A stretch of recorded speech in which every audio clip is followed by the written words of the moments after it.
এই কোরআনের একটা কথা কেউ কেউ দুনিয়ার মুখে অস্বীকার করতে পারবে না। এই কোরআনের একটা কথা কেউ কেউ যদি সন্দেহ করে তাহলে কি তার ঈমান থাকবে? কথা বলেন, ঈমান থাকবে না। কারণ এই কোরআন কোন মানুষের বানানো নয়, এই কোরআন আল্লাহর বানানো কিতাব, আল্লাহর দেওয়া কিতাব। তানজিলুম মির রাব্বিল আলামিন। আল্লাহু আকবার। এটা কোন মানুষের বানানো কিতাব নয়, এটা আল্লাহর পক্ষ থেকে নাযিল হওয়া ঐশী গ্রন্থ।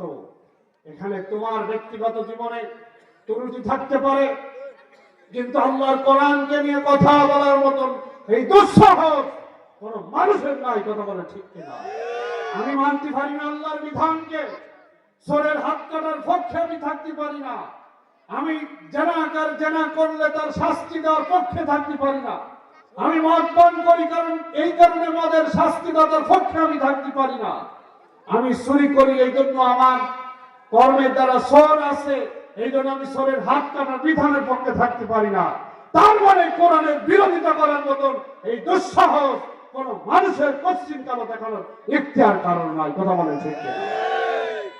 আল্লাহ পাক বলেছেন, যদি আল্লাহর ফয়সালা করে দেওয়ার পরে কোন ইমানদার নারী পুরুষ যদি এটা যদি অস্বীকার করে, ওভারকাম করে, আল্লাহ পাক বলেছেন ফাকাদ দাল্লা দালালাম মুবিনা, স্পষ্ট গোমরাহের ভিতরে লিপ্ত হবে।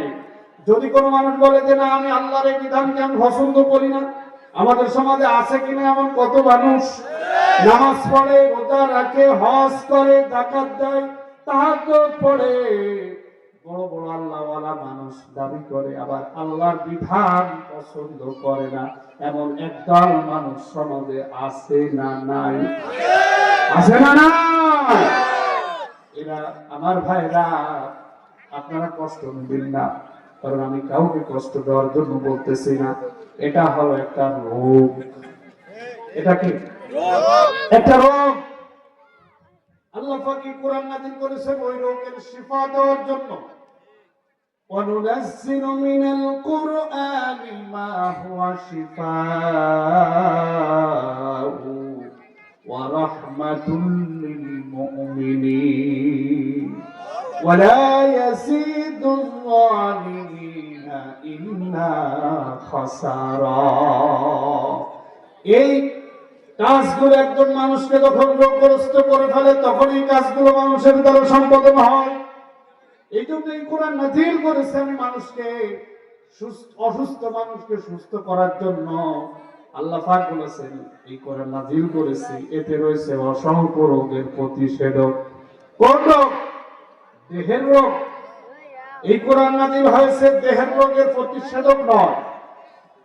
এই কোরআন আল্লাহ নাযিল করেছে আত্মার রোগ, কর্মের রোগের প্রতিষেধক ওষুধ।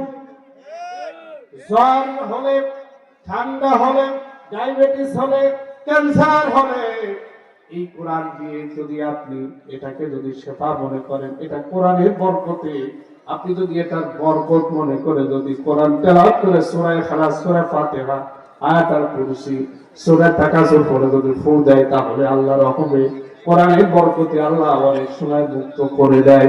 কিন্তু আল্লাহ কোরআন নাযিল করেছেন কি কি রোগ মানুষের ঈমানকে ধ্বংস করে দেয়, মানুষের নফসকে অশুদ্ধ করে দেয়, মানুষের কলকে নষ্ট করে দেয়, এই সমস্ত রোগের শেফা দেওয়ার জন্য, এই সমস্ত রোগকে মানুষকে আল্লাহ রাব্বুল আলামিন কোরআন নাযিল করেছে তাদের অসুস্থ কলগুলোকে আল্লাহ শেফা দেওয়ার জন্য। বলুন সুবহানাল্লাহ।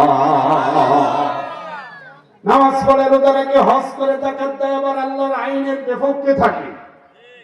এই কথাগুলো কেন একজন মুসলমানকে বলা লাগবে? ও ভাই, আল্লাহর কোরআনের রাজকাজের পক্ষে তোমার থাকতে হবে, এই কথা একটু বলা দরকার ছিল কোন মুসলিমের মাঝে গিয়ে।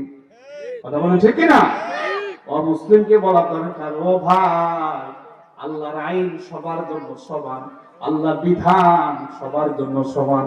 সূর্য যেমন সবার জন্য, চন্দ্র যেমন সবার জন্য, বাতাস যেমন সবার জন্য, জমিন যেমন সবার জন্য, ওই আল্লাহর দেওয়া আইনও সবার জন্য।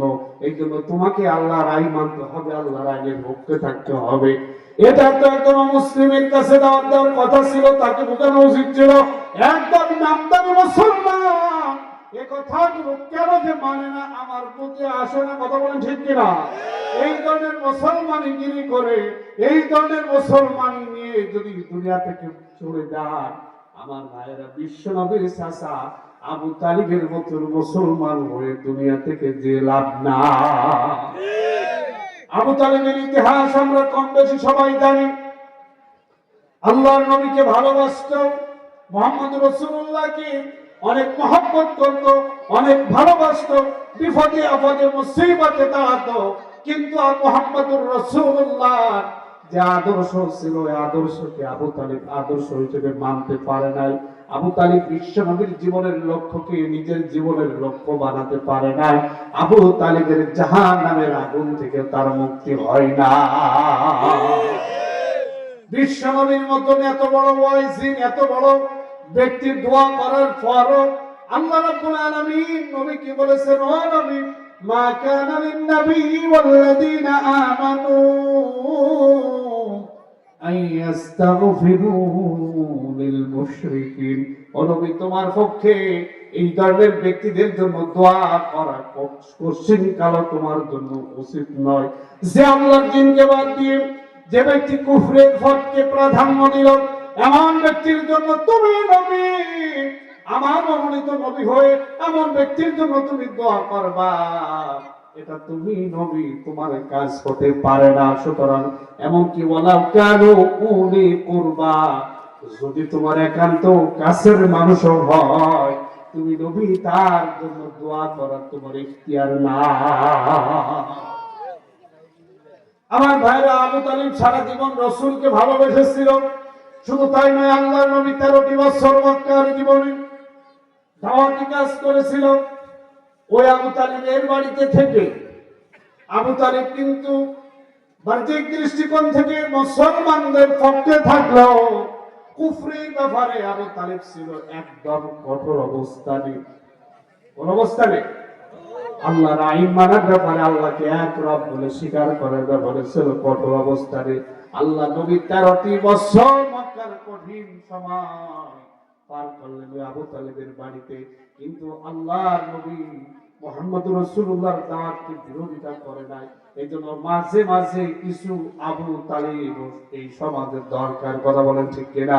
কালেমা গ্রহণ করবে না, কিন্তু ইসলামের পক্ষে থাকবে, সত্যের পক্ষে থাকবে। বলুন না সুবহানাল্লাহ। একদল মানুষ আজও আছে কালেমা গ্রহণ করে না, কিন্তু এই কোরআনের রাজ কারের পক্ষে আছে কিনা এরকম একদল মানুষ? আমার ভাইরা, এই জন্য আল্লাহর নবী মুহাম্মদ রাসূলুল্লাহর মতন মানুষ তাকে দোয়া করে, তার হেদায়েত কামনা করে, তার মরণের পরে আল্লাহর কাছে দোয়া করলেন, আল্লাহ আমার চাচাকে তুমি মাফ করে দাও। আল্লাহ রাব্বুল আলামিন তার দোয়া কি কবুল করেছিলেন? করেছিলেন? দোয়া কবুল করেন নাই।